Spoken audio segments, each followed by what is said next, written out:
Hello guys, good day. So kinahanglan lang nako i-redo no ang akong na-record about this session no.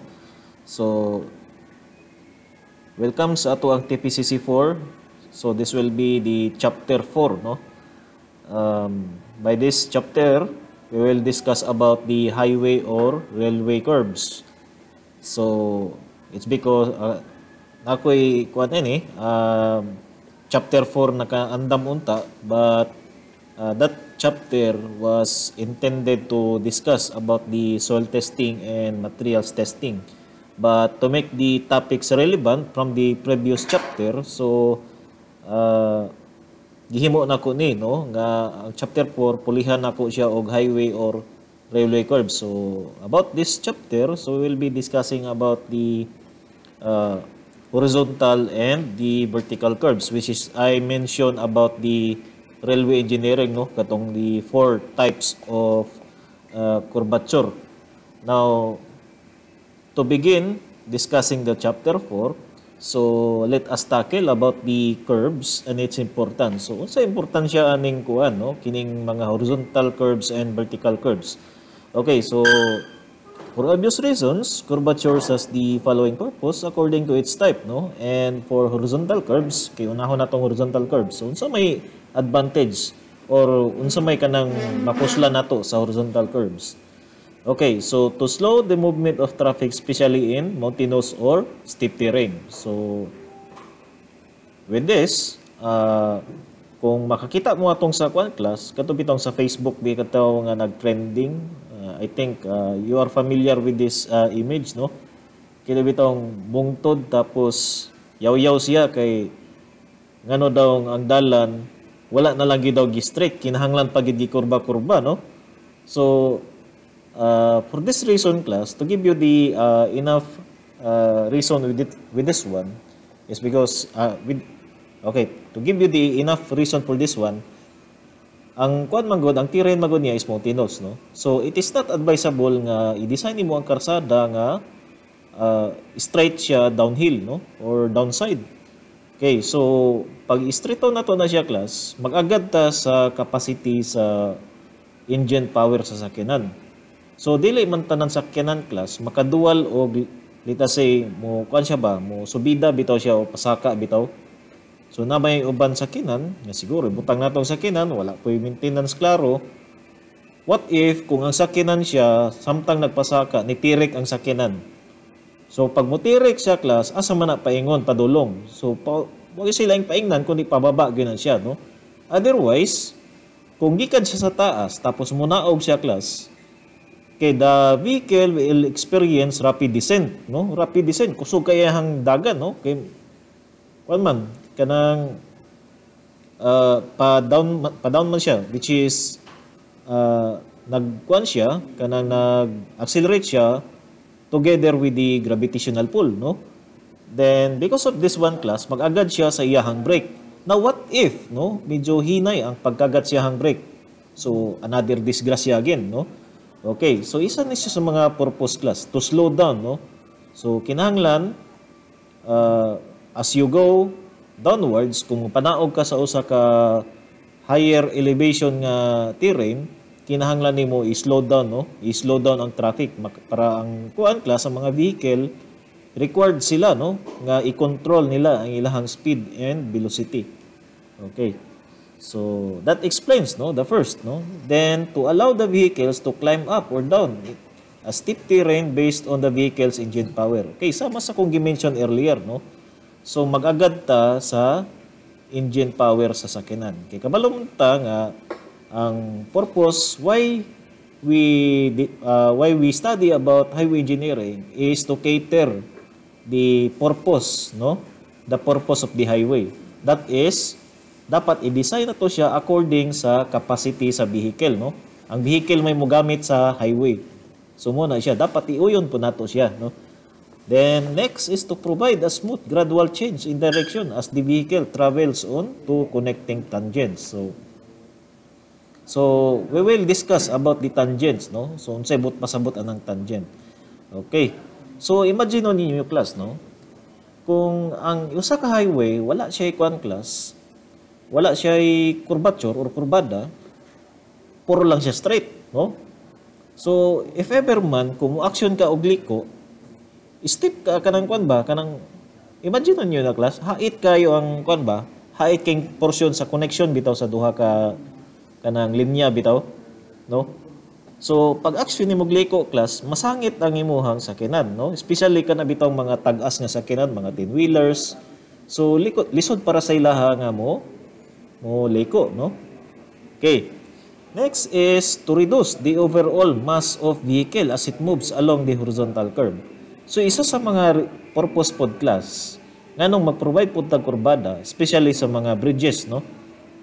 Kaya ang bridges naman na siya ay maximum capacity nga kaya i-handle. So therefore, naman siya mga load limit.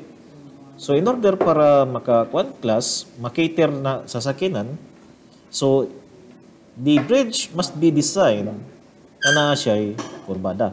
So pag na siya kurbada class, ang atuang kwan vehicle class mag-undergo na siya og experience about centrifugal force, no? I think you are all aware with what is centrifugal force. Ma-experience niyo ng centrifugal force pag let us say for example, kana bitaw na tendency nga gikan bitaw mo sa straight nga dalan tapos nikalit mo og liko, no? So toy kanyong dagan tapos nikalit mo og liko. So mo nang inyong ma-experience niyo mo action mo og patakilid, no? So kanang pagpatakilid ninyo class because kay ni turn right mo or turn left, okay, that is the effect of the centrifugal force. Nadala mo sa puwersa sa centrifugal force pag action og liko, no? So because of this one class, if the centrifugal force is much greater, no? Much greater sa weight sa vehicle or sa sakyanan. So na tendency nga ang vehicle class ma-overturn siya or ma-out of balance. Kung kung sa kaso ni siya sa train class, ang train posible nga mugawa siya siyang release, no? Pag kurbada, no? Okay, so isa na sa mga importance class ato ang kurbada. Kinanglan naagoy kurbada. Okay. Next, that is the sa horizontal curves na siya. Okay, so mo ni siyang na trending pud sa Facebook, no? Kining na circular nga bridge, no? So ang dire sa circular nga bridge class, makita ninyo na siya ay mura siya og pedestrian, no? Pedestrian or let us say sidewalk, no? Which is agyanan sa mga tao. So in order so ang designer ani gi-decide niya nga i-design ang bridge nga circular for that nga ang vehicles nga moagi diri i-control nila ang ilahang speed, no? Okay.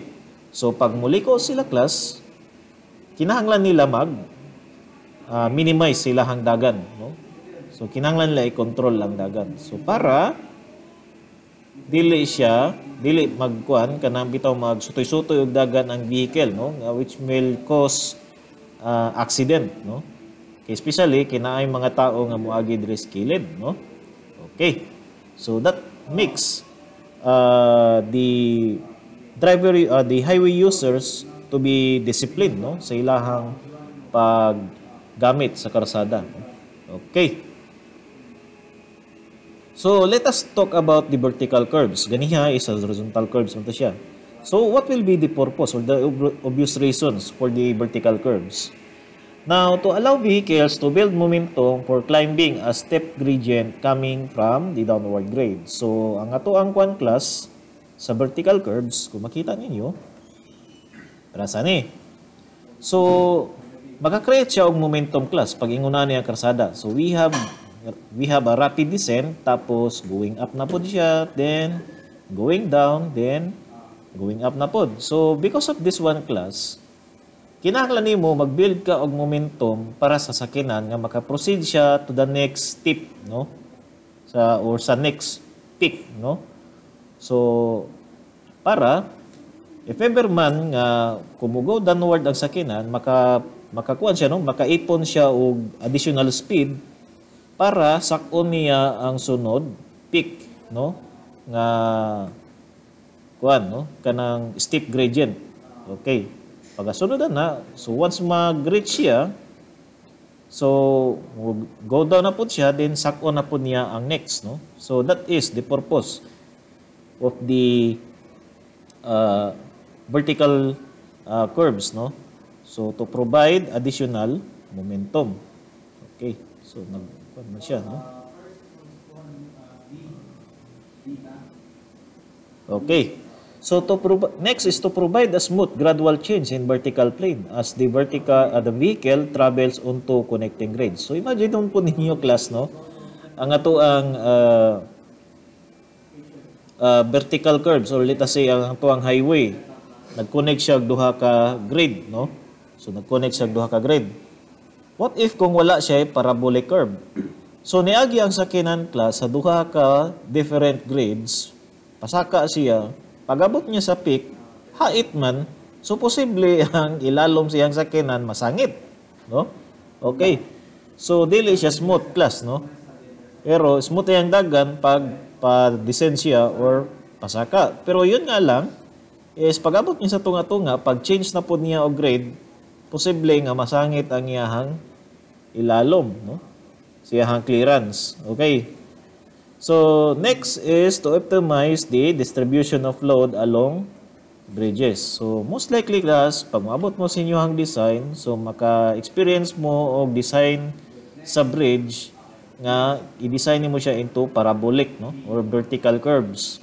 It's because in some cases, class, or more often, ang pag-design og vertical or parabolic curves nga bridge is more efficient compared to the katong straight bitaw nga klase nga bridges, no? So, masabtan na inyo na pag moabot mo og design. So, as of now, so let us go on with our topic, sa tuang chapter. Okay. So, let me introduce to you again, no, the types of horizontal curves. So, first is we have the simple curve, then the compound curve, then the reverse curve, and the spiral curve, no? So, at this session, class, sa part 1 na to karon, so I will only discuss to you the simple curve, no? So, since we will discuss about the simple curve, so ila-ilaho na to ang part sa simple curve or the elements itself, no? Now, sa simple curve, class, okay. So, diri sa to ang drawing, kung makita ninyo sa tong illustration, mura siya og tabanog, no? So, tabanog, no? So, asa man dire makita atong highway? Ang kining makita ninyo nga kurbada dire, class. Okay, this is what it meant by the center of the highway. So, center daw ni siya sa highway. Tapos, the rest is kay natay gitawag nga PC, PI, and PT. Then, PC is what we called as the point of curvature. So, ang point of curvature, class, that is the starting point, no, of the curvature or the curve, the circular curve, no, sa tuang horizontal curve. Okay, so the point of curvature is the point on the back tangent where the circular curve begins, no? So it is the beginning of the circular curve. While the PI or the point of intersection is the point where the back and the forward tangents intersect. So ang kini nga portion, class, kay natay line which is adjacent sa tuang PC, no? Okay. So this line is what we called as the tangent line, no? Kini siya kining naay letter T. Then the other one is naputay additional tangent for going from PI to PT. So asa man diri ang atong gitawag nato nga back tangent o natay gitawag nga forward tangent. Kining diri sa may PC to PI, class, mo na gitawag nato nga back tangent. Kining PI to PT nga tangent, that is the forward tangent. Okay. So, ang PT, class, okay, para masabtan niyo unsa ning PT, by the way, ang PI can be called as the vertex, no? Vertex. It is the point where kung asa mag-intersect ang back tangent nimo ug ang forward tangent. Then the point of tangency or the PT is the point where the forward tangent where the curve also ends, no? So mo siya katapusan sa curve, no? Okay, next. So let us proceed to another parts of the simple curve, no? We have this what we call intersecting angle. So, ang intersecting angle class, that is the angle that is deflected at the PI, no? Between the two tangents, no? The back tangent and the forward tangent. So, ang ilahang angle nga mabuo nila, so that is what we called as the intersecting angle. Now, another thing, natay gitawag nga central angle. Ang central angle can be found in either of these two, no? So, most likely, ang central angle, gigamit ni siya nga term, the portion where the angle that is provided on the center, no? Sa center sa imuhang circular curve. Okay.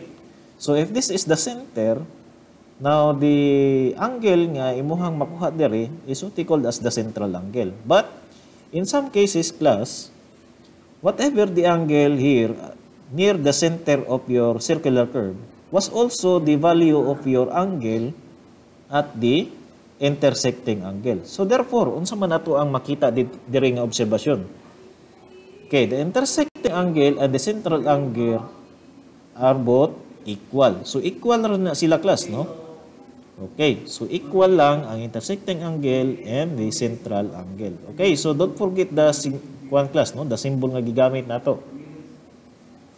Okay, so we'll just simply make use of the delta, no, para sa tuwang central angle. Okay, next.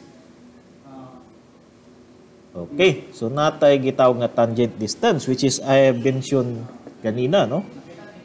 Okay, so the tangent distance is the distance along the tangents from the PI to PC or PI to PT. So, how do we able to calculate or determine the length of the tangent? Okay. So, since kining ang ato ang one class, kining ato ang tangent is perpendicular with the radius of the curve. So, if we say perpendicular, that is, nasa projection nga, 90 degrees, no?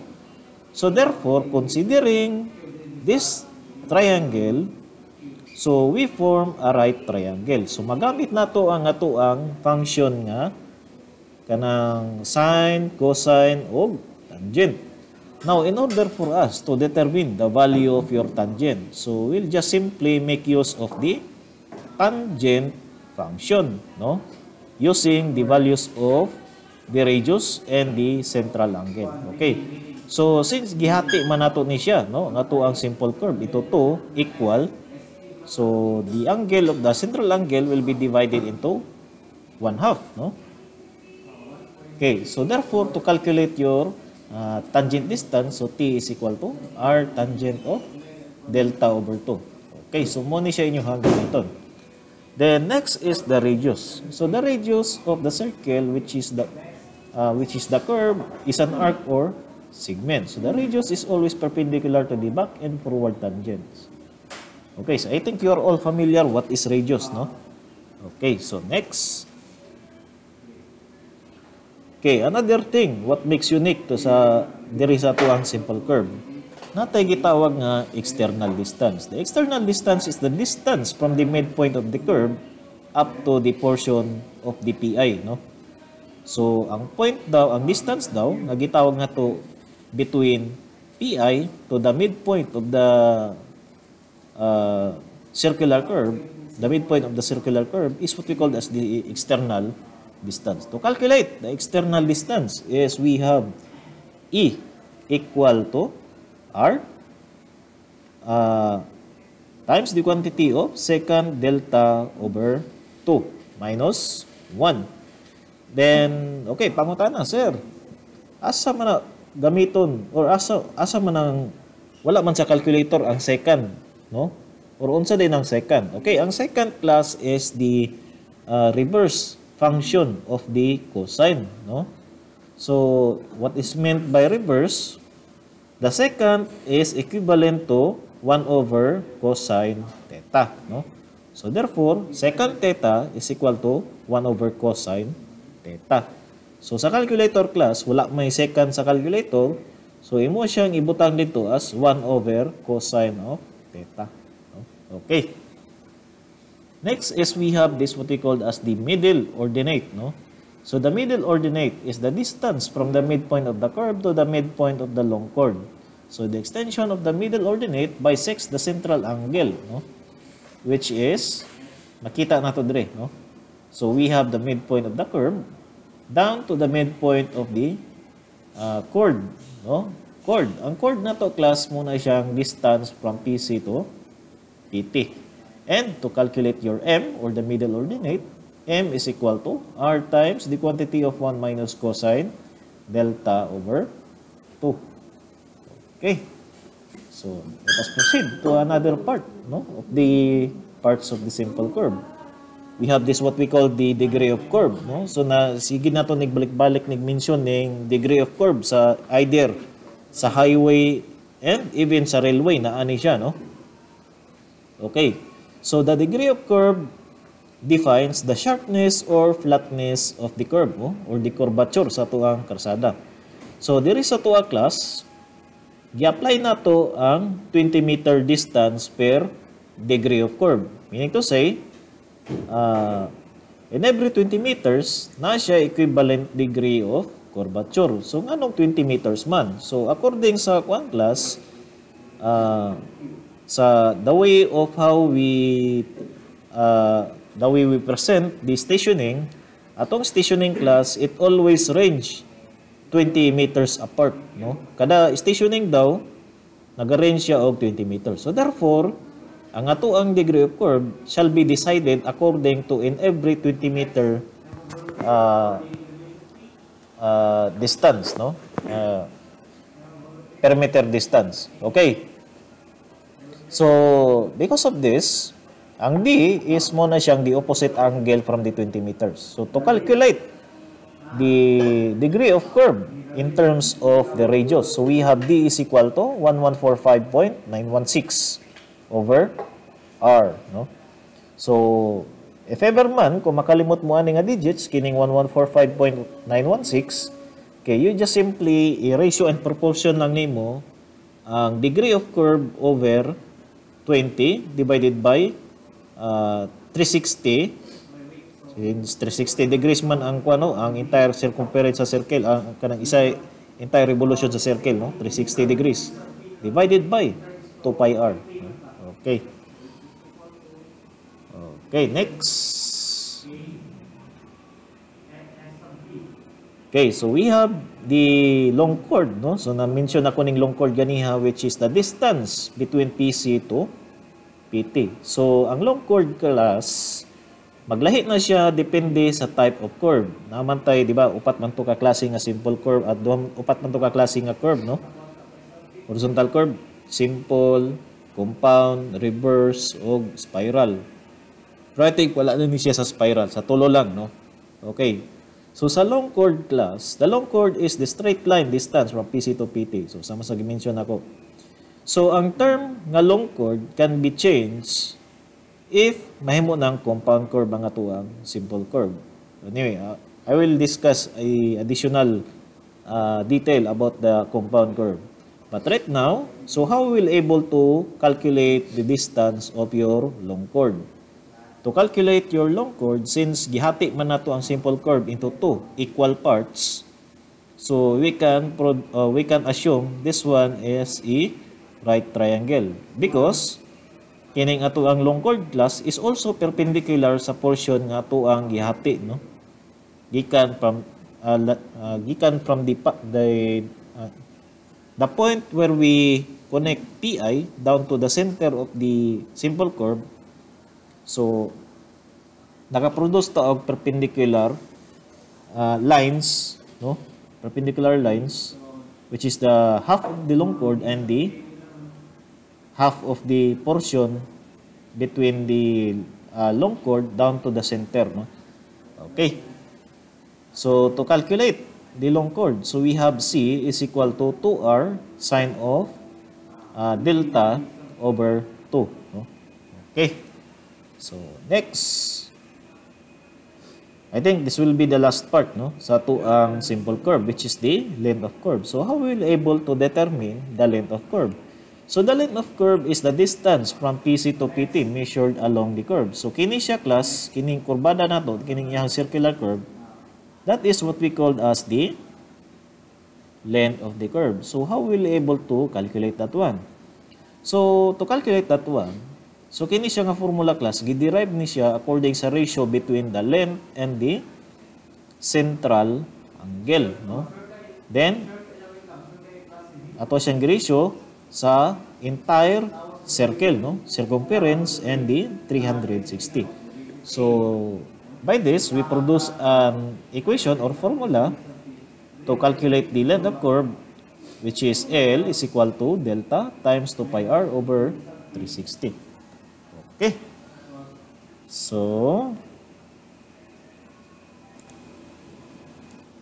to satisfy the concept that we discussed, no, sa introduction sa tuang simple curve and even the simple curve itself.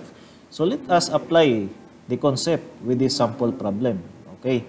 So a circular curve having an azimuth of back tangent equal to 205 degrees and the azimuth of the forward tangent equal to 262 degrees.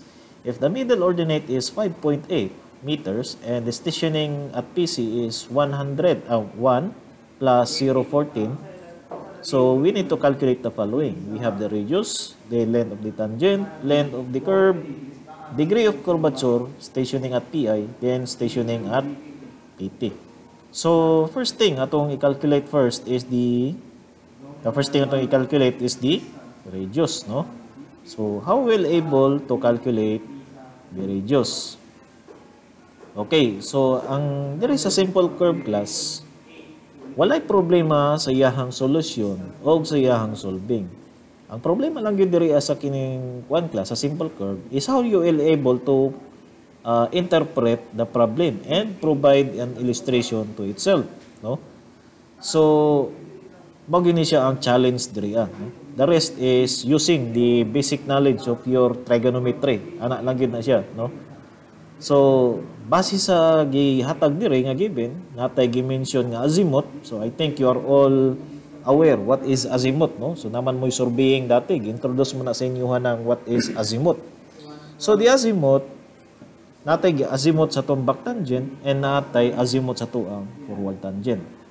Okay, first thing yung buhaton is i-draw ninyo inyong back tangent, this one, which is equivalent to 205 degrees, no? Ang iyahang azimuth. Now on the next portion, okay, so i-draw nimo imuhang forward tangent nga napod siya azimuth nga 262, no? Okay, 262.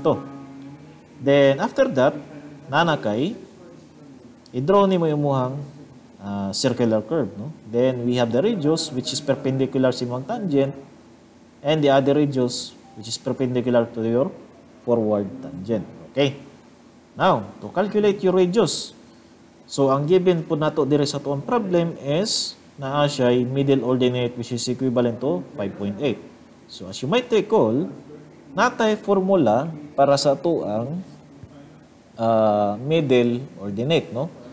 So since given man ang middle ordinate, so kinahanglan nato gamiton ang middle ordinate value. But before that one class, so we need to identify your central angle or the delta, no? So how are you able to calculate your delta? No? Kakita man siguro mo nga inyong back tangent and the forward tangent na sila'y kanya-kanyang azimuth, right? Okay. So at the portion sa imuhang PI, so dalon nimo ning imuhang azimuth from your back tangent dire sa imuhang forward tangent. So you'll just simply do a subtraction between the forward tangent and the back tangent azimuth, no? So ang ilang discrepancy, that will be 57 degrees, no? Okay. So nanakay central angle or the delta, no? 57 degrees. Now if this is 57 degrees, therefore imong half of this one, that will be delta over 2, no? Okay. So we can now calculate your radius, no? Given naman ang delta, given na po ang m, so masolve na to ang radius. To calculate your radius, so we have 5.8 equal to alpha x, which is the radius, times 1 minus cosine of delta, which is 57 degrees divided by 2. Okay, dayon, ship solve. Ship solve. Yay, ship solve. Okay, so we have the 47.86 meters sa to ang value sa radius. Now, next is to solve for your tangent. Okay, so to calculate your tangent, so we will be using the formula which is T equal to R tangent of delta over 2. Okay, so we have na naman tayo radius, 47.86 times tangent, no? Tangent of 57 degrees divided by 2. So therefore, nakakay 25.99, no? 25.99 meters. Okay, so kabalo mo unsay mapansin ninyo ani class, pinakauna gid ninyong isolve gid ninyo diri sa simple curve is the radius. Once nga makuha nimong value sa radius, kay the rest makuha na po ninyo sila og apil. So kinahanglan ninyo bantayan gid niyo nga tama inyong value sa inyong radius. Otherwise, if you use the value of your radius in all of your solutions, posible nga maapektuhan yung solution. Mamali ka sa radius, mali na katanan, no? Okay. So ana lang yun. Okay, next we need to calculate is the length of your curve, no? So to calculate your length of curve, so we have L, naman tayo formula. L is equal to delta times 2 pi r over 360. So from this one, so we have 57 times 2 times pi times the radius, 47.86 divided by 360. Okay, so we have 47.61 meters. How about the degree of curve? No? So the degree of curve na to class, we have D is equal to 1145. So 1145.916 divided by pila tong radius, no? Radius na to is 47.86. So walang kahirap-hirap na natay degree of curve which is 23.94. Okay, so let us proceed to the next one. Okay, we have stationing at PI, no? So how will able to determine the stationing, no? So ang stationing class, to calculate your stationing at PI, first we need to determine your PC. But since given naman sa problem ang stationing sa tong PC, which is equivalent to 1 plus 014. Okay, so unsa na to pag-interpret ni? Okay, ang katong station sa PC which is 1 plus 014, but pasabot ato 1 kilometer and 14 meters, no? So mo na siya 1,014, no? Okay. So to calculate your stationing at PI, diri dapita, no?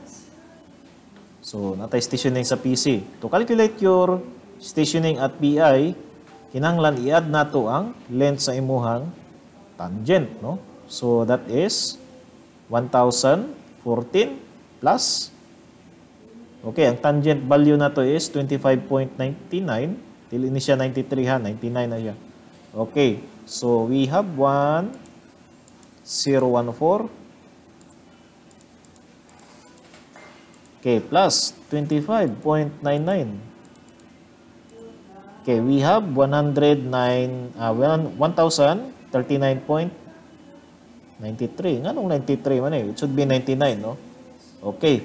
So, to declare your final answer, it must be declared in this manner, no? So, we have the stationing at PI is 1 plus 0, 39.99. Okay. Next, let us go proceed to determining the stationing at your PT. So, how do we able to calculate the stationing at your PT? So, we will not be using the tangent dire para makuha ang atuang PT. Okay, atong gamiton nato dire is stationing sa PC, tapos atong i-add is the length of the curve. No? Okay. So, the length of the curve. Kaya mo man ato ang center sa to ang karsada. No? Okay. So, to calculate the stationing at PT, so what we need is the stationing at PC plus the length of the curve. And the length of the curve nga nasolve na to ganiya is 47.61. Okay. So, ang PC na to is 1,014 plus 47.61. Okay, so ang ato ang stationing at PT is equivalent to 1,061.61. Okay, so your final answer will be therefore 1 plus 061.61. Okay, so I think that's all para sa ato ang problem number 1. Okay, next, another problem, no? Problem 2. So para masatisfy ta sa ato ang concept, duha ka problem. Okay. So, a degree of curve has an external distance of 8.53 meters. So, using the chord basis, calculate the following. So, we need to calculate the radius, central angle, length of curve, and the length of the tangent. Okay, so ang given class is the degree of curve and the external distance. To calculate this one, okay, we need to draw the simple curve. So, i-draw na to ang simple curve. Maski kuan lang no, wala ta kabalo unsa ihang kuan. Pila yang central angle. Anyway, makuha ra nato no later on. So, importante i-locate nato ang ato ang values such as the E, no, the external distance which is 8.53. So, ang una natong i-determine is the radius. To calculate the radius, namatay formula sa ato ang degree of curve nga naay radius, no? Okay, so by this, simplify na to ang equation, solving for the radius, no? Okay, so we have R is equal to 1145.916 over D, no? So therefore, 1145.916 divided by the equivalent value of degree of curve, which is 3 degrees, no? So equal to 381.97, no? 97 meters. Next is to determine your central angle. Okay, so how we will able to calculate your central angle? So given ang ato ang external distance, so we'll be using the formula for the external distance, no? Which is E. Ang E na to is 8.53 equal to R, namatay R, which is 381.97 times the quantity of second. Okay, muna po din pangutana, sir, wala lagi second sa calculator, sir. Okay, naa diya ang second, pero imo siyang state in a different manner. So that is 1 divided by cosine, no? So 1 divided by cosine of unsa gay nang pila gani ito ang kuan? Okay, alpha, no? Alpha x, because anon man ang atong central angle, divided by 2. Okay, punta nga na itong parenthesis. Kaya para dili ma-confuse ang calcio. Minus 1. Dayon, shift solve. Okay, so it should be okay, so we have 23.995, no? So kung i-round off nimo na siya, you have 24 degrees, no? So 24 degrees ang imuhang value sa imuhang central angle. Okay, next. Next problem. Okay, solving for the length of chord, no? So the length of chord can be calculated as C is equal to 2R sine of delta over 2. Okay, so since naman tayo radius, okay, 2 times ang radius nato is 381.97. Okay, times sine of na naman tayo delta, di ba? Central angle which is 24 divided by Kita nga itong degrees. Divided by 2. Okay, so what is the length of the chord? That is 158.83 meters, no? Okay, so nakuha na nato. Then, let us proceed to the length of the tangent. I think this is the last one, no? Okay, the length of the tangent, the usual nga formula, T is equal to R tangent of delta over 2. Okay, so solving for the tangent R, which is 381.97 times the tangent. So we have delta, no? Delta, which is 24 degrees divided by 2. So equal. So that is na tangent, which is equal to 81.19. Okay. So I think so this is the last for our sample problem. So as of now, so I will be giving you the assignment, no, para sa inyong self-study ninyo, no. So we have assignment, no, for problem 1, no. Assignment problem 1 ninyo. So na mo simple curve that has bearings of their tangent. North 75 degrees, 12 minutes east. Then south 78 degrees, 36 minutes east. Okay, so you need to determine this 5. So although wala siya final answer, or wala siya answer key to guide you, anyway, may balaan man ninyo pag balik-balik niyo solve, ma-determine niyo ang answer. Or you can compare your answers to your classmate. Anyway, assignment naman na. Okay, so not only one, no, but 2 assignment problems. Okay, para ganahan mo, no.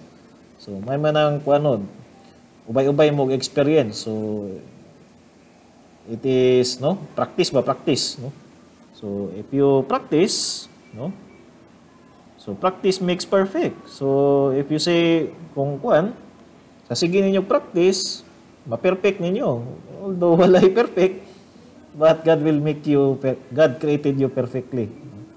So, na. Next. Okay, so that is the end of your part 1.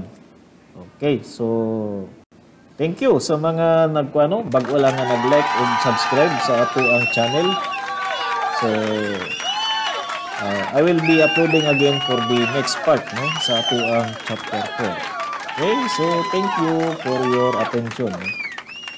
Bye-bye!